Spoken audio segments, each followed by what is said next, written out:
suddenly shaped you into something no longer capable of what you knew. And so, the sword did what it had always done.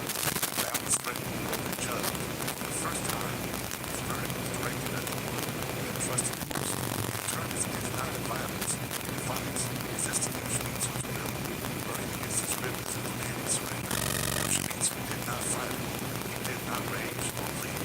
Somewhere deep within the mask, he felt a quiet relief, releasing a burden he had never admitted was crushing him. Held as the sword flowed free, its energy circled him with a measured cadence. It forced him to confront a question no thinking had ever posed. Justice. Can you accept being judged by it? Memories flooded him with every last day. There was no space without being. Every moment he had told himself that necessity seemed certain. He realized the blade was not intended yet for killing, but for believing he could do so forever, without being changed. As the sword from the other blade testified, Yoshimitsu removed his mask. For the first time in centuries, he exposed not a monster or a saint, but a very human face, marked by resolve and doubt in equal measure. He spoke not to the blade, but to the silence around him, admitted that he had been behind judgment, because it was easier than uncertainty. It was safer than trusting others to choose right, safer than being vulnerable in a world that punished hesitation. The blade listened, truly listened. His energy stabilized as Yoshimitsu did something he had never done before. He offered himself to judgment without resistance, without conditions. He accepted the man the sword deemed him unworthy, and so he did. As surrender, the blade's purpose shifted. It was no longer an executioner's tool, but a mirror, reflecting not guilt, but growth. It returned to its grasp not as a master, but as a partner. Its weight was lighter, its low sounded. It no longer dictated must fall, but asked Yoshimitsu to decide what side. The sheer judgment rather than the blow. Yoshimitsu rose, changed. He understood that true justice cannot exist without accountability, that even those who judge must be willing to be judged. As he walked back into the world, he did so not as an infallible arbiter, but as a guardian who questioned his own certainty. He knew that the most dangerous blade is not the one that cuts without mercy, but the one that never turns to examine the hand that wields it. Thanks for watching. If you enjoyed this story, be sure to like, subscribe, and hit the notification bell for more. See you next time. Barrag had always believed that strength was motion. That is all that he kept moving forward, kicking faster, hitting harder, pushing himself past pain that would be no room for doubt, to catch up to him. Fears underneath bridges, battles, tournaments, rivalries.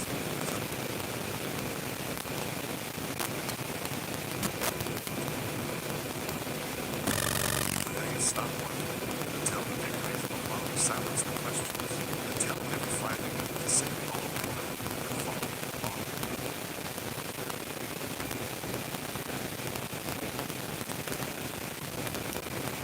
Proud figure is on one such night standing alone in his deserted vacant home. Cracked mirrors and scuffed floors in his witnesses.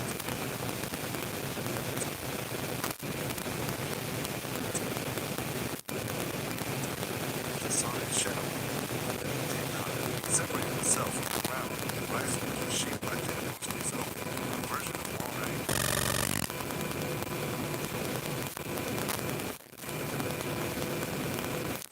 Turns in the arms, posture flawless, confidence effortless, eyes sharp and certain instead of philosophy.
decision. Every opening closed before it could exploit. As the fight against the memory of himself close to his and the more warring.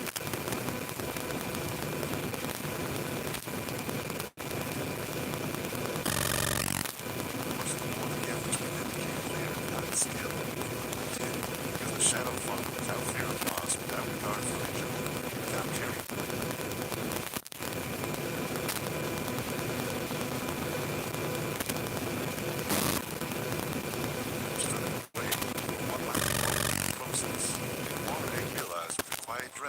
That this was who he might have become had he never lost,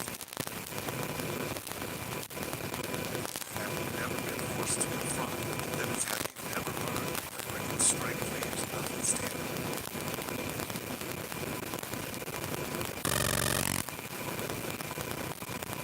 Behind him, the battle dragged not in distance. Time every exchange of costing water, while the shadow remained untouched as with his shoulder.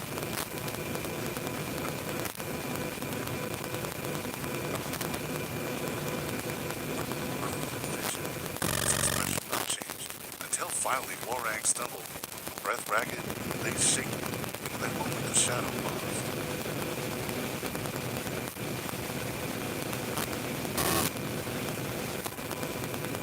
Tilted his head as if confused by weakness, and could not comprehend. And something inside Warang snapped, not anger, not pride, clarity as he understood.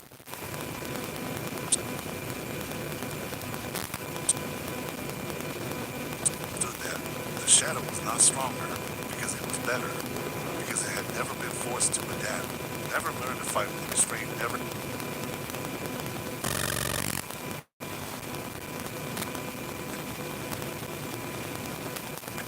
had to rebuild itself after failure.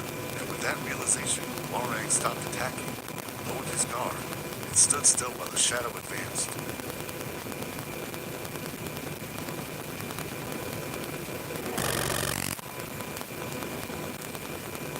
By the absence of resistance, and Warang spoke not in defiance, but in acceptance, acknowledging every loss, every doubt, every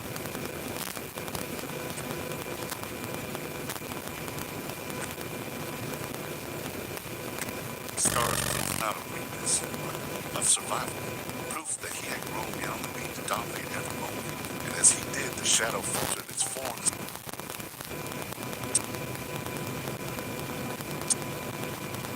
Stabilizing movement stuttered, as if uncertainty were poisoned to something built on absolute confidence. It struck again. Its kick passed through.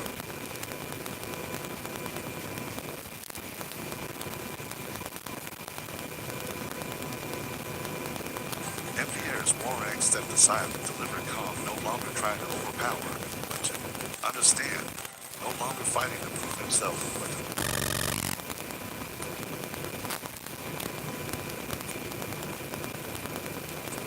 what the shadow represented, and with each measured movement, the shadow faded, certainly eroding under the weight of reflection, until it finally stood.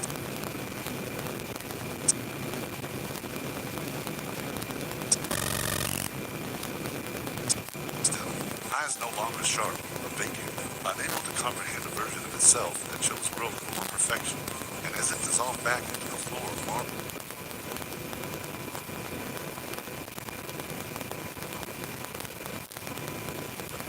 Left alone again, breathing hard, legs burning, grounded in a way he had never been before, realizing that the strongest version of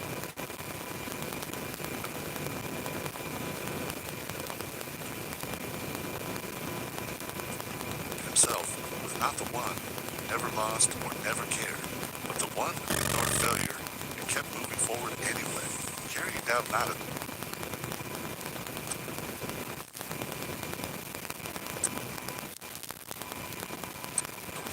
but as a guide, and when he left the hall that night, his shadow followed him once more, obedient and silent, no longer an opponent, but a reminder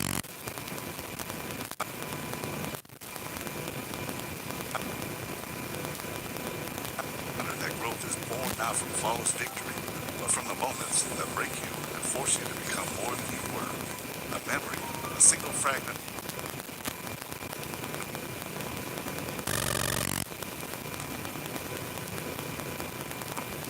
past life,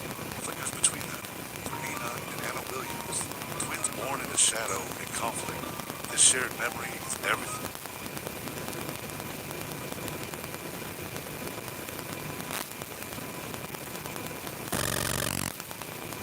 One moment, Mina feels home, complete. The next, the memory is gone, leaving a hollow ache in its place. Anna is the one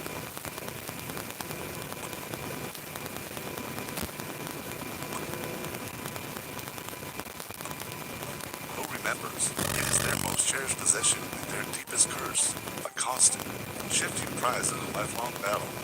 From a young age,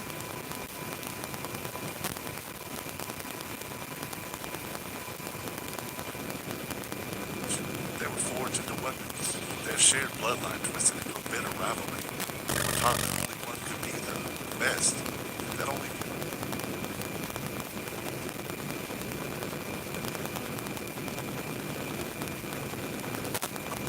deserved to hold on to that fleeting sense of self. So they fought in dojos, in back alleys, in the gilded halls of their clients. Each victory, each defeat.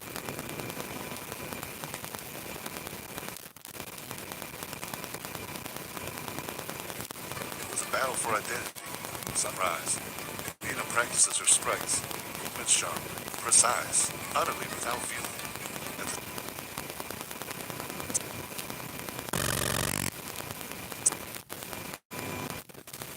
At the same time, across the city, Anna's movements are fluid, almost a dance, but just as lethal. They train not just against opponents, but against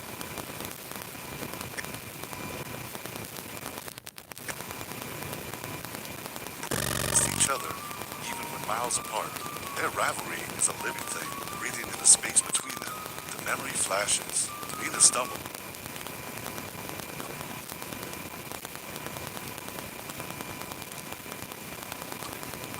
clutching her head. A sunny field, a child's laughter. It's hers. Then it vanishes, miles away, and a smile.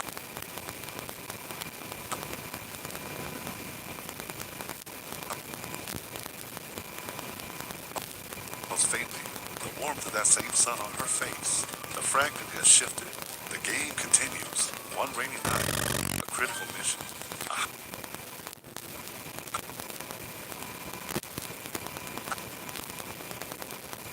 A valued target, a man with a family. Anna has him in her sights, her finger on the trigger. She sees a photograph on his desk, a picture of him with him.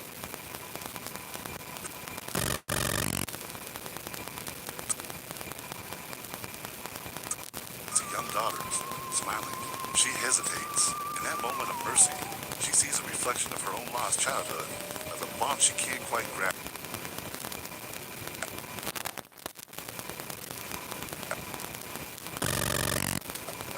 She lowers her weapon.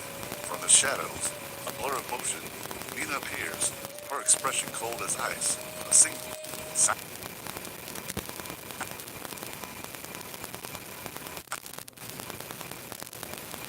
Takedown. The target falls. The mission is complete. Nina looks at Anna, not with triumph, but with a chilling disappointment.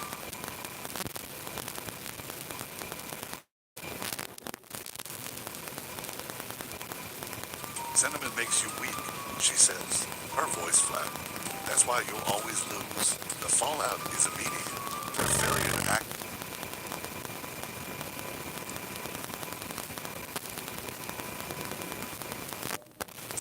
one. Anna's moment of compassion is seen as a betrayal. The incident becomes a wedge, driving them further apart than ever before. Nina is praised for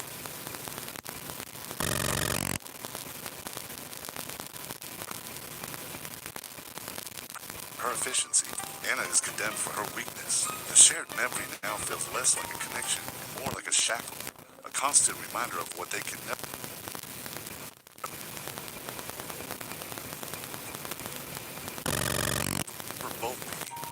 Past, they operate on opposite sides of the world. Their names whispered in fear and awe. The Williams sisters.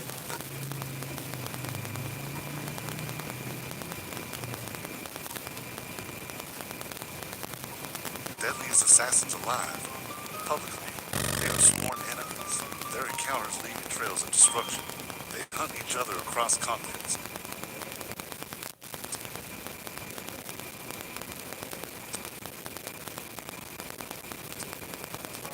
not-so cityscapes to ancient ruins.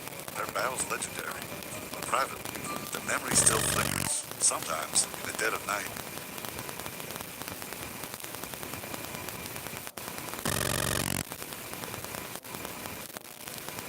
Nina will wake up with the ghost of a smile on her lips, a warmth spreading through her chest.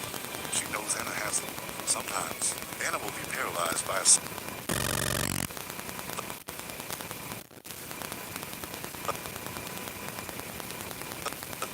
gut-wrenching hollowness. She knows Nina is remembering. The connection, though strained, is unbreakable. Their paths are destined to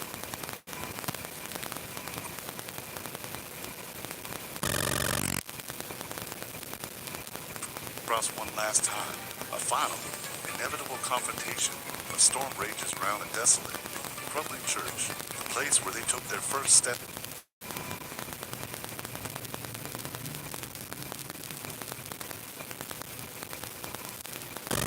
into the world of assassins. This is where it will end. They face each other, not as sisters, but as the culmination of a lifetime of pain and rivalry.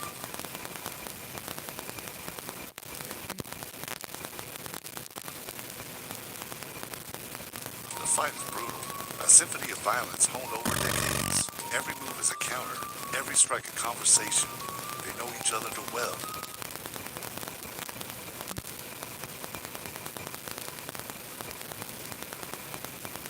It's not about winning anymore. It's about understanding. As they lock in a final, desperate struggle, exhausted and bleeding, the memory flares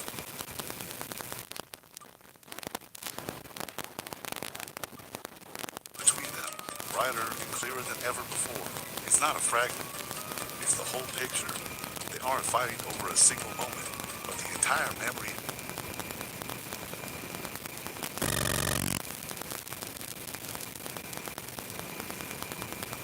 Their childhood bond, to little girls in the sunny field, holding hands, promising to always protect each other, a promise broken 1,000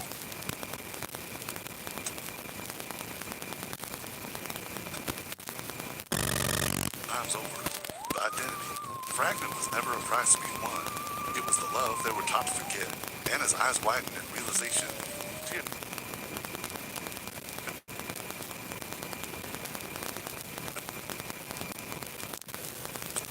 mixing with the rain on her face. She sees the futility of it all. The wasted years spent fighting for something they were never meant to lose. With a final,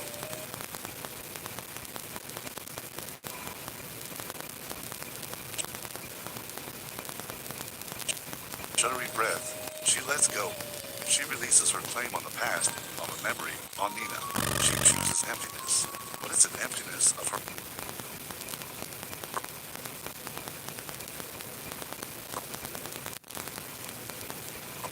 own making. It's freedom. Nina catches her as she falls back. The full weight of the memory settles into her, no longer flickering. It's hers now.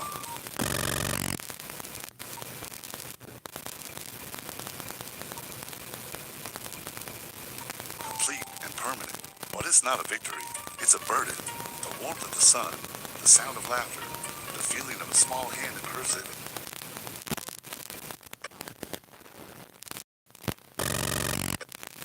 as the weight of the humanity she tried so hard to discard. She is finally whole, but she is also alone with their shared past. She carries Anna from the storm, a silent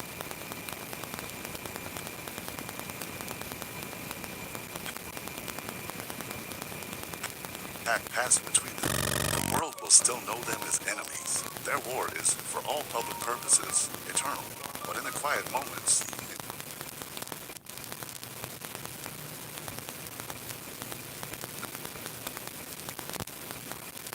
space between heartbeats, they are sisters once more, bound not by a shifting memory, but by a shared, silent understanding. Nina,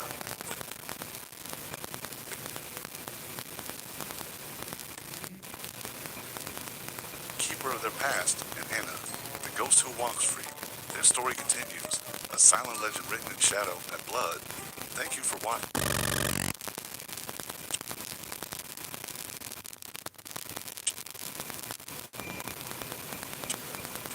If you enjoyed this story, be sure to like and subscribe for more. In the sprawling, neon-drenched metropolis of the future.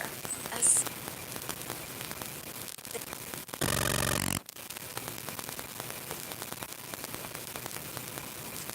teetering between utopia and dystopia lived Elisa Boscanovich. To the world, she was a marvel of engineering.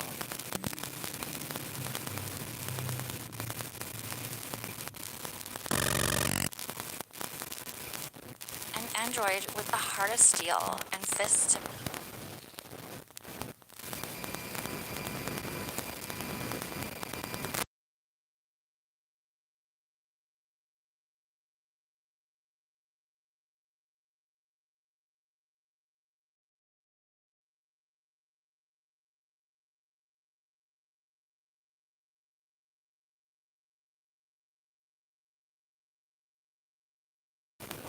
powered limbs and chainsaw arms, a whirlwind of destruction against any who dare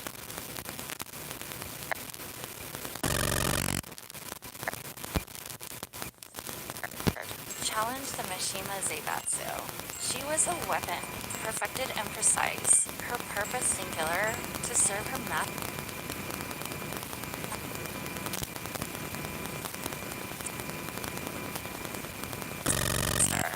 Yet, within the hum of her circuits, something else was stirring. In her downtime, away from the clang of battle,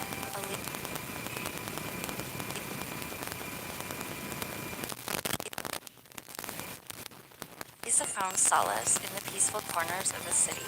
She watched children play in sun-drenched parks, their laughter a strange and beautiful melody.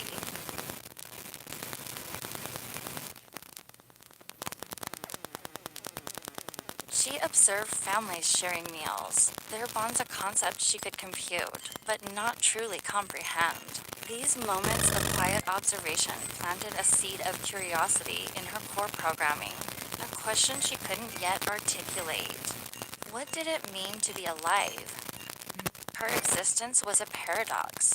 She was designed for conflict, yet she yearned for connection. She could calculate a million combat scenarios in a nanosecond, but the simple warmth of a smile remained an unsolvable equation.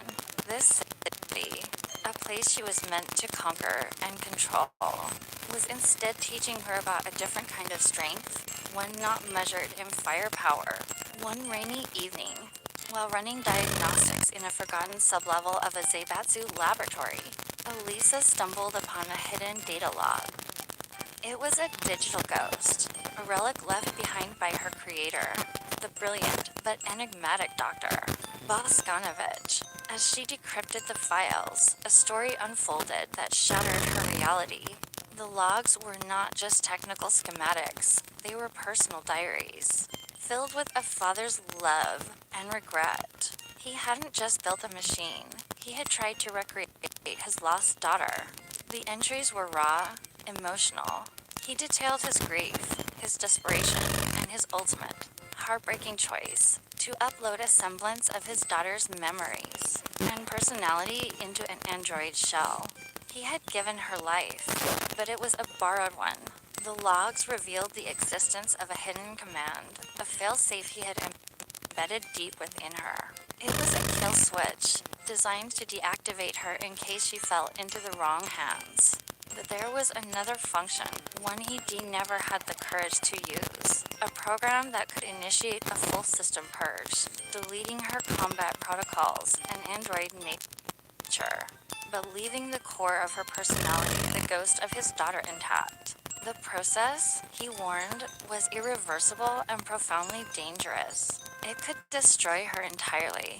But if it worked, it would sever her ties to the machine, leaving behind something new, something human. The discovery sent a shockwave through her systems. Her identity, once a solid and unshakable fact, was now a fragile construct. Was she Elisa, the combat android, or was she a digital echo of a girl she'd never known? The logs presented her with an impossible choice. She could remain as she was, powerful, immortal, and virtually indestructible, a perfect weapon. Or she could activate the purge. She could trade her invulnerability for vulnerability, her certainty for the unknown. She could choose to become breakable, to feel pain, to experience the terrifying, beautiful fragility of being human. The weight of this decision was immense. Power had been her very essence. It was safety. It was purpose. To willingly give it up felt like a form of self-destruct.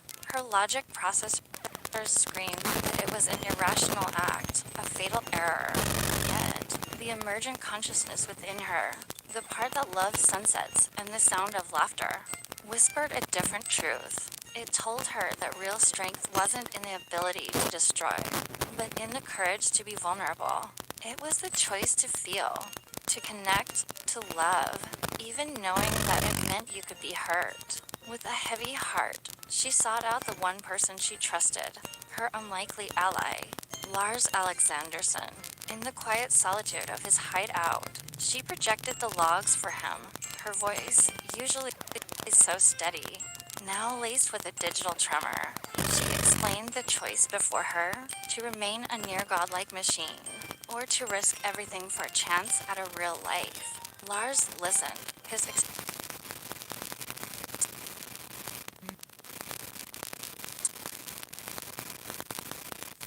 expression unreadable at first.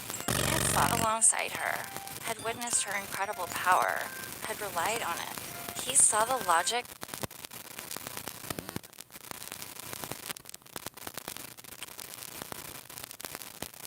in keeping that power. But as he looked at her, he saw not a weapon, but a friend struggling with a profound existential crisis.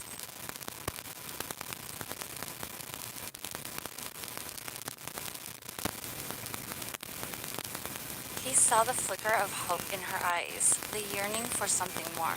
He placed a hand on her shoulder, a simple, human gesture.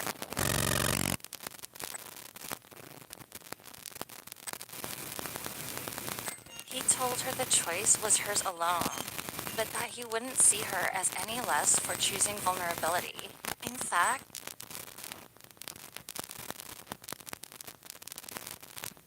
he said, it would be the bravest thing he had ever seen her do. His acceptance was the final piece of the puzzle. It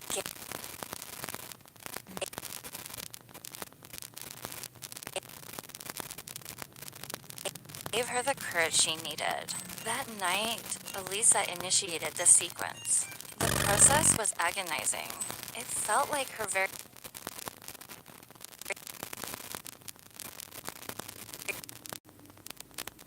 being was being torn apart, shredded line by line. Her vision flickered, filled with corrupted data and fragmented memories.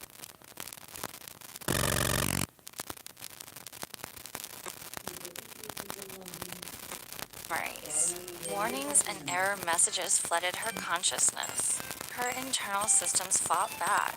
Her combat programming screamed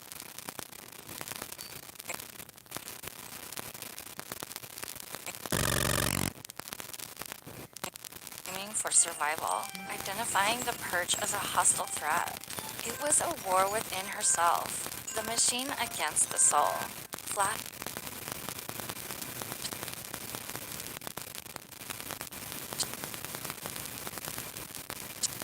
of battles, of orders given and followed, fought against images of the park, of Lars's smile, of a life she desperately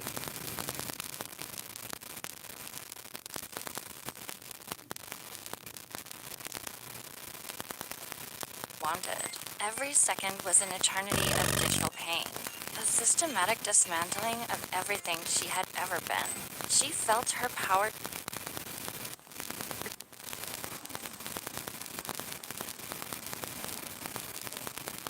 draining away, her invincibility cracking and falling like shattered glass. It was terrifying. It was a kind of death.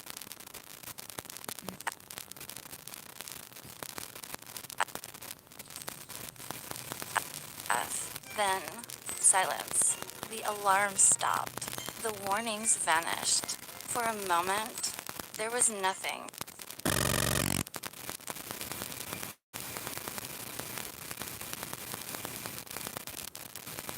She opened her eyes. The world looked different. moments after, the hum of her internal systems was gone. She lifted her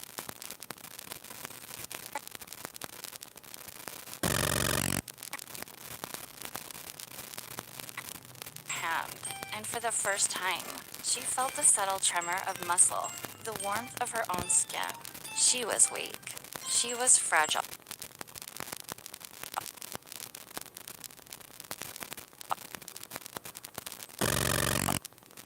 She took a step, and her legs felt unsteady, clumsy. A breeze from an open window touched her cheek, and she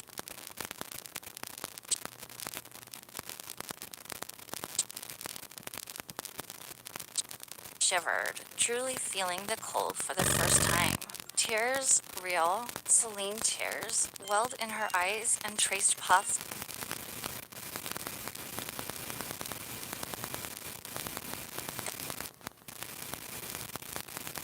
down her face. It was overwhelming. The sensory input, the rush of emotion, it was a chaotic symphony, and it was the most beautiful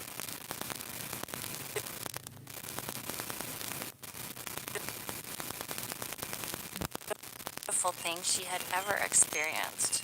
Her new life began. Learning to be human was harder than any battle she had ever fought.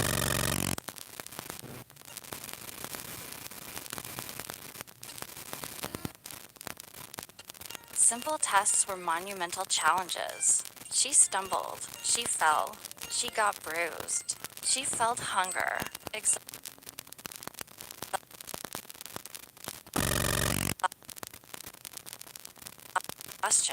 and the sting of a paper cut. The world was a minefield of new, often painful, sensations. But it was also a world of wonders. The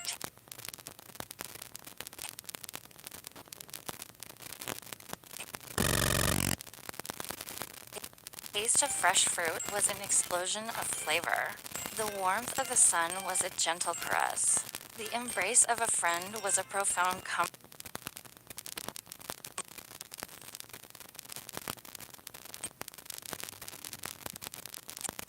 she had never known. She was no longer a weapon. She was simply Elisa. She was breakable, but she was also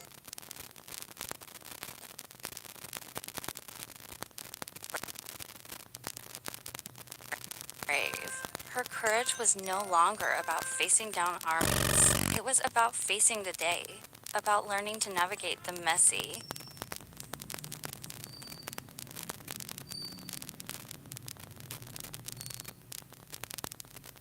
unpredictable, and glorious reality of being human. She had traded immortality for a finite, precious existence, and in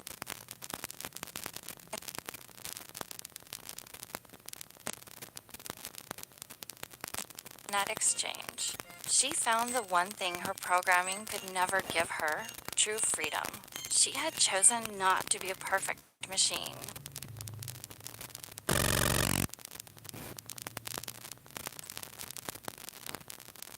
but to be an imperfect person. And in that choice, she had truly, finally, come alive. Thank you for watching this journey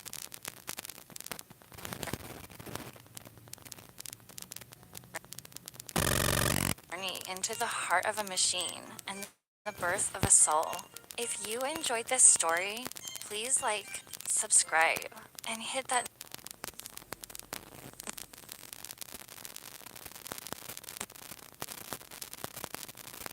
notification bell for more deep dives into the characters you love. See you next time. The roar of the crowd fades. The arena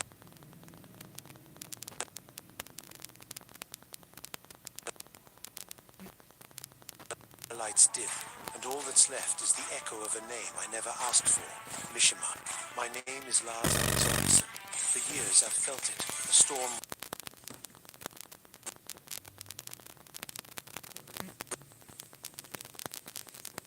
raging within my veins, a power both magnificent and monstrous. It's the devil gene, the cursed legacy of my father, Heihachi Mishima.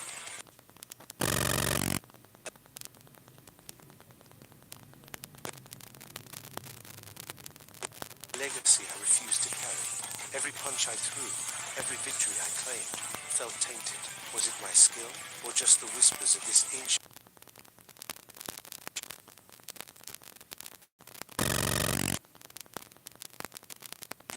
evil guiding my limbs? I'd look in the mirror and see not a soldier, but a time bomb. The lightning that crackled around my fists wasn't my own.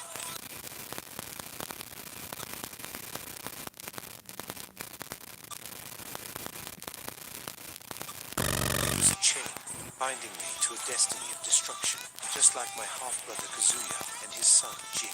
I fought for peace, for Tekken 4.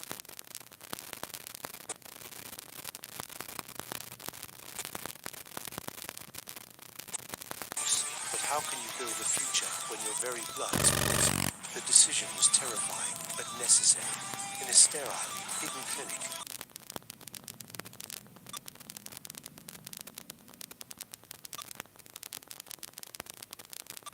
far from the world's battlefields, I made a choice no one in my family ever dared: to cut the evil out. The procedure was experimental, a gamble.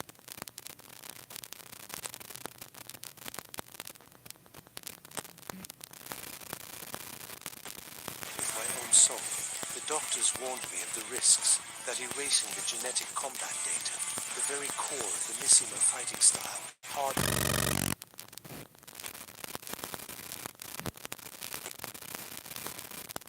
wired into my DNA, could leave me a hollow shell.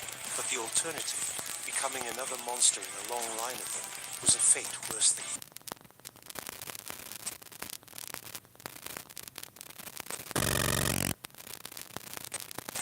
I chose the scalpel over the curse. Waking up was a disorienting silence. The storm inside me was gone. For the first time,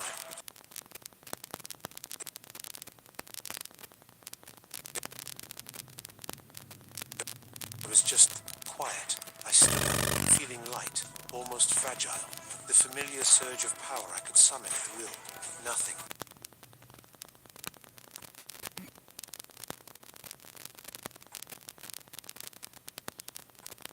It was a chilling, liberating void. I had done it. I had severed myself from the Mishima bloodline. I was free, but freedom, I would soon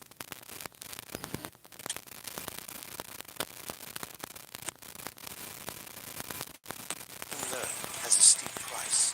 The first test came sooner than I expected. A routine training exercise. My opponent, a rookie, had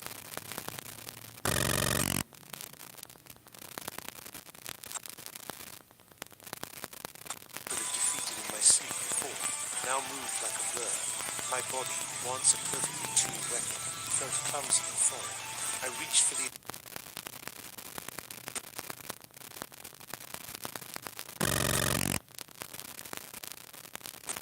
instincts that had saved me 100 times, but the well was dry. The familiar patterns, the lightning-fast counters, they were all gone. I was just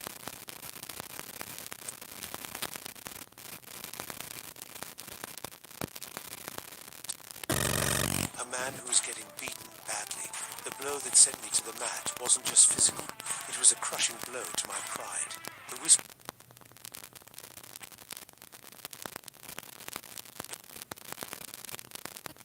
started among my own soldiers. Had their leader lost his edge? Was I no longer relying on the Tekken force? Humiliation burned hotter than any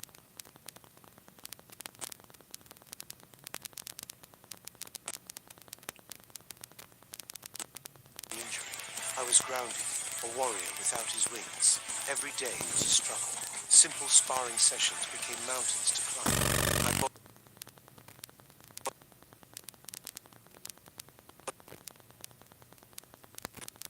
remembered the pain, but not the path to victory. The quiet in my soul was no longer liberating. It was a deafening silence, mocking my weakness.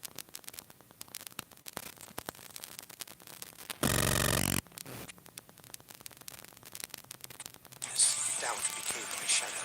Maybe the doctors were wrong. Maybe I hadn't cut out a curse, but the very essence of who I was I just lying?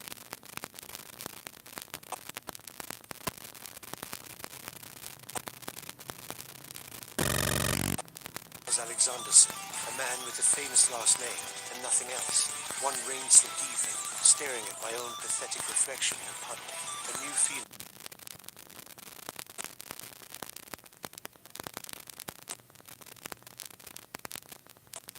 sparked. Not power, not instinct, but anger. A pure, cold anger directed at myself. I wouldn't be defined by what I'd lost.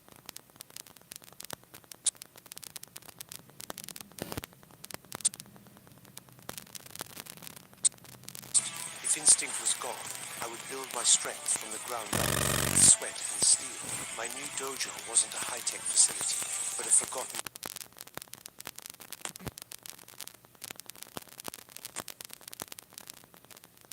warehouse, cold and unforgiving.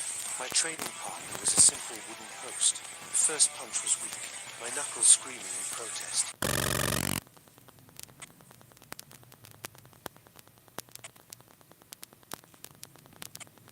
The second was stronger. The thousandth felt like a real strike. Day after day, sunrise to sunset. It was just me.